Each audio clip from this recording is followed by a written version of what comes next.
Any All right, blanks? Jake. We are in the Wine360 offices, but you are in your fancy office with your fancy No, schmancy I just bookshelf and have my thing turned scripture around. verses. Oh my gosh. Well, we all know my wife decorated my office. I was just going to say, I was going to rat you out right there and to say, for everyone that is watching this, if you're listening to this, it doesn't help you. But if That's you're right. watching this, Andy's office is like straight out of HGTV or something. I don't even know if you And I can had say nothing to do with it. HGTV. But your wife totally crushed that for you. I mean, it As she looks really does, good. as she does often, right? Yep. And here I am, literally, I'm in my office with nothing on the walls. Still, we've been here for over a year. That's And right. I I still keep haven't waiting hung for you to anything up. decorate. But you know what? You're working too hard. You're too busy. Hey, no, I mean, I put something up over here. We can't see it, a little funnel, little drawing, and just There you go. That's it, nothing man. super important. That's all you Yours need. looks super fancy, but I love it. I It's like great. how you commented to me right before I pressed record, like, "Hey, can we do this outside?" I mean, it is gorgeous Oh, outside. it's beautiful. And there's a couple of our team members out in rocking chairs out there, and I'm like, man, we didn't plan this well. We messed up. It should be outside. No, we should have been out on the rocking I know, chair in so the the rocking camera chair. out. I But know, exactly. we're being socially distanced here and That's right. outside of the Wine360 studios. But thanks so much for diving in, Andy. You wrote an amazing article on this that's being released this week. You're being very kind. It was, anything I write usually comes from a conversation with you. So I'm sure there's. I mean, I'll take multiple credit for it, but express. everyone that knows me would say, yeah, right. It's Whatever, all the people that don't know me. They're like, man, that Jake's a smart guy. So let me see if I can author, another book like Yeah, you but have. it is super fun talking about. This is a different kind of article because even as you and I were just kind of trying to get on the same page before we shot, it was like, how do you write an article about leading in this time of pandemic when so many people listening to this are on different spectrums? You and I are in Alabama, and we were saying, hey, like, yeah, it's weird. We're in masks and we're socially distant, but we're gathering, right? We're back in church, and you're a volleyball official, and you're officiating high school and college matches, and I'm going to football games, and again, socially distanced, got our masks on. Life is kind of normal-ish, right? Yeah. But then you had a good point. In certain parts of the country, we have friends. You mentioned a friend in Kansas who's they're not meeting. They're still not gathering publicly. If you're in New York, think life is still very different. So it's hard to even talk about. I thought you were going to use my joke. In California, you might get out of quarantine in 2050. I appreciate you use all your good jokes, but I left that one for you. No, but that's super true though, right? super fair. Yeah. Yeah. But we got So how do you provide that vision? How do you lead your student ministry, in these massive times of uncertainty? There's been a couple, I think, since you and I have been in ministry. 9/11 was another one where there was a lot of uncertainty around, but it didn't prevent us from meeting. More. I don't know about you and yours, but we were coming together as a church more often. Yeah, we had our best attendance the week after. So that's a good point. I mean, but this has disrupted our flow, and you wrote a number of points here that are really good. For one, I'm thankful that people are going to be able to read it. But if you're watching, we're going to go through it. If you're listening, because that's the way you consume. Maybe read a little bit too. But Andy, walk us through this just a little bit.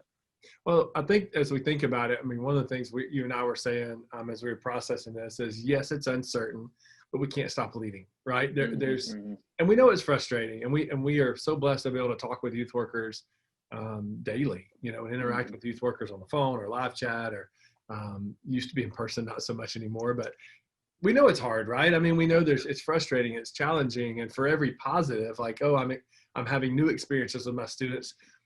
We know that there's fringe students and volunteers that you're not seeing anymore, right? And so we know there's challenges, but we can't stop leading, and we have to continue to cast vision. We have to continue to provide leadership for our people. And so, we were talking about a few different points. I think the first one, and I'm a super simple person, right? I'm not, I always think foundations first. I mean, so as I'm thinking about, okay, how do we lead forward? How do we cast vision in a time of uncertainty? The first thing I want to do is make sure I'm actually falling back on just simple foundations. What is our purpose? What are we called here to do? And we probably all articulate that a little bit differently, right? I mean, if I ask you, what's the purpose of your youth ministry? You might say it differently.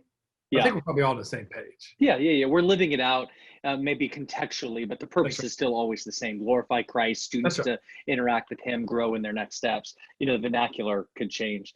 I like, as soon as you wrote that, or you wrote this and you sent it over, the first thing I thought about was in baseball, right? I remember high school baseball. I remember being out there at second base and, ground ball goes through my legs, and coach is like, hey, Jake, it's like back to the basics, keep your eye on the ball, and so then I grab it, okay, and then it's a quick rotation of first, or the double play ball, and then I come way overhand. He's like, no, back to the basics. You have to 3/4 arm that and get that ball there quick. And it's back to the foundations that we've already built in times of uncertainty. Well, the cool thing about that analogy that I actually didn't know you were going to say, but it makes a perfect sense is, you've been around sports, and even for people who haven't, I think you kind of understand this.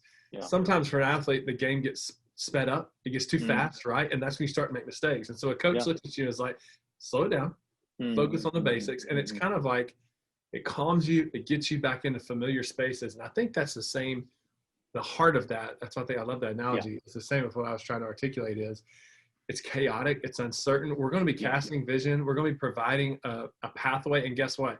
It may once again be subject to the whims of this pandemic, right? There's still going to be uncertainty.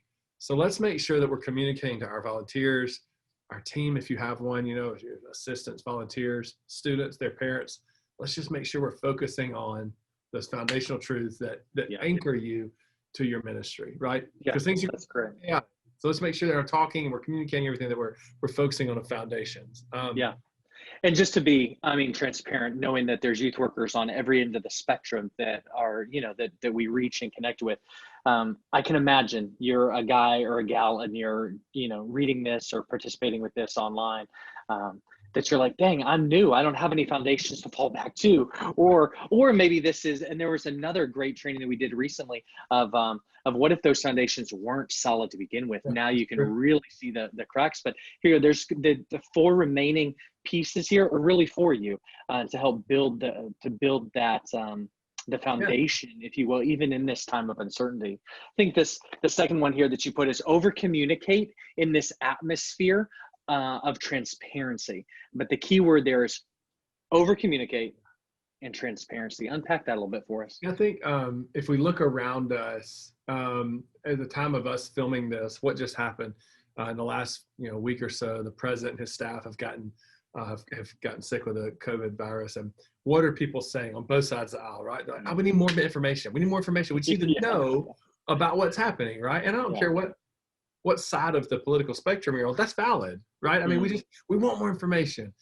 I think that is a natural desire for people in crisis. They want just to know information. We don't want to feel like we're being left out in the dark, especially when things are changing so much. So as you're trying to cast vision as a youth pastor, as a youth worker for next week, tomorrow, next month, 6 months from now, it's key to over communicate with your parents, with your team, with your students, multiple different medium. We always say that. You and I've said that before in communication podcasts, right? Don't just send an email. That's right. That's right. Get your kids up on Snapchat if that's a thing that you can do according to your risk management rules in your church, right? Like if that's the thing you feel comfortable with. Podcast, phone calls, text tree, whatever, right? Like multiple Skywriter. That's right. Type of smoke signals or whatever, right? Yeah. Make sure you over communicate. And I think one thing that I have appreciated, and you and I both, you more so than me, you're really good about this, looking for brands and organizations and companies that just lead well, right? Like looking and trying to learn from them. You're really good about that. And I enjoy it as well. The brands that I've really felt do a really good job in this pandemic time, and the organizations, whether it be a church or a nonprofit, or ones that have just been transparent about what they're dealing with, what's at stake, what's happening behind the scenes, a lot of times there's variables that go into making decisions. And if your people don't know those variables, then they don't always trust your decisions, especially in a time of crisis, right? But if you've got, and we're going to talk about this in a second, if you've got pressure to make a decision, and there's a way to communicate that healthily, but nobody knows that that's really a variable, then they're like, well, why did we cancel this? That's right. And maybe you're like, well, I canceled it because I had to cancel. I was told to cancel. You know what I mean? So it's just I think transparency is really valued in this time especially. I think it's also good when you just say over communicate. I think sometimes, I know for me in my personal life, sometimes I don't want to communicate unless I know the answer, right? I am a processor out loud. I mean, Andy, for goodness sakes, how many times do I come into your office or you come into mine? You're like, hey, let me kick around this idea. That's right. And I walk out thinking maybe completely different than when I walked in. That's okay. Yeah. As long as people are brought into the cycle. I'm not saying just go out and just like, oh, we should not meet. We should meet. That's not what I'm saying.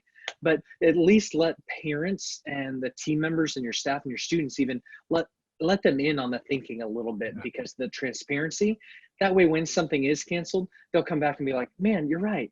And he was just thinking about that out loud, and I was right there with them, and we didn't know, but he made the decision that was best for us. You just said something that I think is profound. And I think especially in communication in crisis, that you don't like to communicate until you have it thought out, you have the details. I think that's a really healthy impulse, right? Like in normal communication, I think it's really healthy, right? Let's not, I would rather not get disinformation out or information may change. I'm going to hold it a little bit until I know for sure. But I actually think you're wise in that in a time like this of uncertainty, I think it's okay to get what you know, what do you know, and get it out there, right? And maybe there's 2 or 3 things you don't know, and maybe you can actually say, you know what, I don't know. There's 2 or 3 parts of this that we don't know yet. Humility. We want you to know steps 1, 2, 3, right before. Hey, this next one we were talking, and you said you like this one, right? And so I'm going to kick it over to you. So we've talked about communication, we've talked about foundations. I think this one is really critical, especially where we find ourselves, and that is the third thing is to honor the decisions of the decision makers. You said that one resonated with you. So what are your thoughts on that? Yeah, it did. I love that. Just, I like how you said that, the decision of the decision makers. I was like, how many times did I fit decision and decision maker in this? But no, in reality, it is hyphenated. But I feel like looking online and the various youth ministry groups or whatever the case may be, and I understand it's a safe place, and so I'm not going to rat anyone out. But just to say, how many times have I heard, well, Governor so-and-so, that's stupid, we're not going to do that, or my senior pastor, she wants to do this, and that's garbage, or, the church down the road, they're doing this. Can you believe they're doing that? Know? Instead of just honoring the authority that's been placed in front of you and above you, and lead through that or lead with that. So if there's a mask mandate, for goodness sakes, you don't need to walk around and say, can you believe we have to wear this mask? This is ridiculous. No, why not just support and be like, hey, in our state, there are a lot of nicknames for our governor, right, that are not very becoming, but for us, at church, it's like, hey, Governor Ivy, she's extended the mask mandate. And so we're going to wear masks as we're in here. And our church has rallied around that to honor the decision makers. So not only up here at the high level, but then also at the church level. I've just seen a lot of, and I can imagine myself being somebody that wants to buck maybe what my senior pastor says. Well, that's good for the church or for those senior adults. But in our student ministry, we're going to do it this way. I think that's a normal tendency, right? Especially if their hands are tied. I think that's one of the things that I want to communicate is like empathy for the fact that your elders or your deacons or your senior pastor, they have a lot of people to answer to as well. And I know you want to pull your retreat off, because we all do. Like, we want that normalcy. But when your senior pastor looks at you and says, or your elders say, hey, you know what, we're canceling winter events this year just because, like, be frustrated. Hey, maybe you can even express that frustration respectfully. Go home to your spouse or your best friend or whatever, like vent. But then honor the decision of the decision makers with your parents, with your volunteers, or your students. I mean, because that's, as a godly leader, that's what we're called to do. So I love. Somebody told this to me years ago, and it's just fitting. This is a freebie in a sense. And Andy, I think I may have said this to you before as well. Hey, when you're around your leaders, so the staff, I'm going to say your staff, your senior pastor, your educational pastor, the worship minister, when you're around that team, question and complain and push and prod, but know your role on the team, that when you open the door and you go out and you're in front of students or in front of parents, honor those decision makers, right? You don't even have to say, hey, I didn't agree, with pastor on this. We're doing it anyway. No, I think you walk out and you say, hey, we said that we're not doing a winter retreat this year. Well, who made that decision? We did. Yeah, that's a great word, dude. Really and so to honor that, and I think that it served me well, and I feel like I've always seen others do that, and I really respect it. Versus, Andy said that we couldn't do a retreat. I don't agree with it, but that's what's happening. I'm going to do what Andy said. Yeah, that's actually not honor. That's actually, you're still complaining. I think too, you would never do something like that in order to get somebody in your corner, right? Like that would be an ulterior motive. But what happens by default is when you do honor the people that are above you, they're making tough decisions, those people do get in your corner. And you know what? Yeah. You may need them at some point down the road. And so always a good thing, right? Yeah. How powerful is that when the parent corners your senior pastor and says, man, that was a tough decision you all had to make. It's just, I understand that Jake had to wrestle with that, and so did you, but hey, we're thankful for that. And the leader's like, oh my gosh, Jake's the one that complained time, and so you can definitely put some points in the bank, or some dollars in the bank there. Hey, walk us through this next one. Emotional landscape.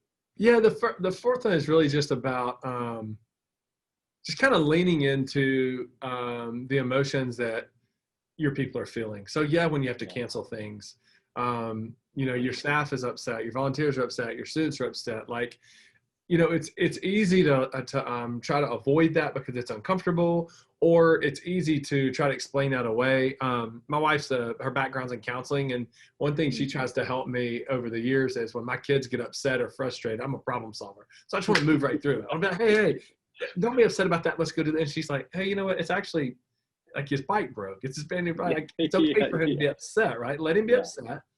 And then once he's kind of done, and so it's just that idea of like a good leader casting vision in an uncertain time.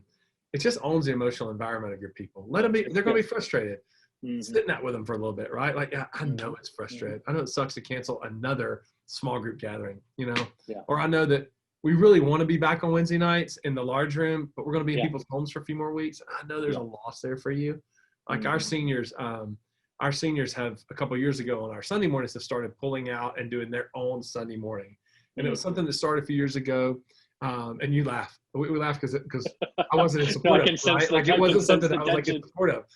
But I totally 100% kind of backed the play of the guy who made the call. I was like, this is what we're going to do, right? So it was a good example of that. But there's been a real sense of loss for them because they haven't been able to do that. And we came back, and they thought they were going to get to do that again, and it didn't happen. And like, they were kind of really frustrated. It'd be real easy to just be like, guys, what the heck, right? Like, just be thankful we're back, right? The right thing to do is to sit there and go, stinks, done it. I'm sorry. This is a real loss for you. And anyway, we just have to own those. It's not always easy. It's not always fun. We can't be quick to dismiss it. We need to lead out of that, lead beyond that. But allow people to kind of have that moment. There's nothing wrong with it, even if it feels like it's directed at you. Yeah. And I feel like, yes, I think, I'm sorry, I started talking over you, but it was that concept of it isn't really about you, right? No, that's right. That's what you were, No, it's really not about so personal, because because we're passionate. Who's more excited about your ministry than you? I mean, we'll do the Jesus juke and say maybe God is, which, sure. Right. But you take ownership. So any negativeness around it isn't negative about the ministry. It's negative about you and your leadership. That's right.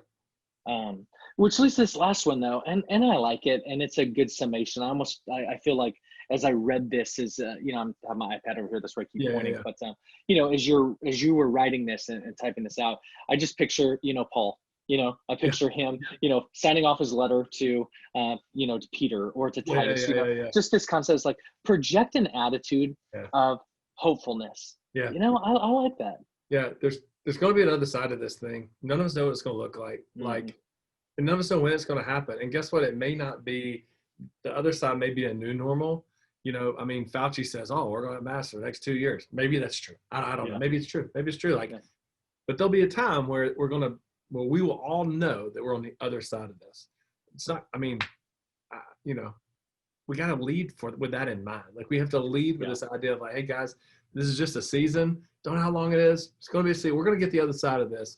Like, we're going to be able to do some of the things we used to do together. And it's just that idea of being hopeful, of leading, not in a sense of doom and gloom. Because you see that, don't we? I mean, we see leaders of corporations and organizations and even ministries where it's like, COVID sucks. And we can all joke about that, right? It is. It's kind of funny, right? I mean, it is 2020. But I mean, like, hey guys, this is an adventure. This is fun. We're all going to look back and remember. Let's go. Remember this 2 years was completely insane. Like, there's just a way to project hopefulness as we lead. And I think that's important. And I'm going to say this is you said two things that I think everyone listening or watching this is going to capitalize on. One is that you took Dr. Fauci and you said there's going to be 2 years. And there are some people that are already like, forget Andy, I'm not wearing my mask anymore today. You know, that is, for me, I had a little response. It's like, dang it, Andy, I can't believe you said it. And then you said the word sucks. So if you want to complain about Andy, you can I thought you said this is a safe, hey, didn't you say this is a safe place? There's no teenagers here. The online group is not right here. If you want to complain about Andy, his email address is will@lion360. Will is our wonderful marketing coordinator. So yes, email Will. I'm just saying, no, but you're right. I mean, anytime a leader can stand in front of people and give people hope, right? That's what they want from their leaders. And it doesn't need to be a false sense of hope, but you say, hey, we will get through this at some point, but let's savor the fact of what God is doing in these moments and always point back to hope in that. So Andy, another great article, man. I appreciate you writing. I love the dialogue with you. It's to get into your brain. And so again, thanks for writing down my content. I really appreciate it. Appreciate it, man. Hey, I'll see you in about 5 minutes. We'll both have our masks on, walking down the hall. There you go. Well, hey, youth workers, thanks so much for hanging with us and enjoying this as well. We believe in your youth ministry. We really do. You are in the trenches and the front lines of youth ministry, especially in this wild time. But know that you have a team here at Lion 360 that is dedicated to praying for you, to serving you, and equipping you to live out your calling, obviously for God's glory. So thank you so much for what you do. And if we can be of service, by all means, please email will@lion360.com. See you guys.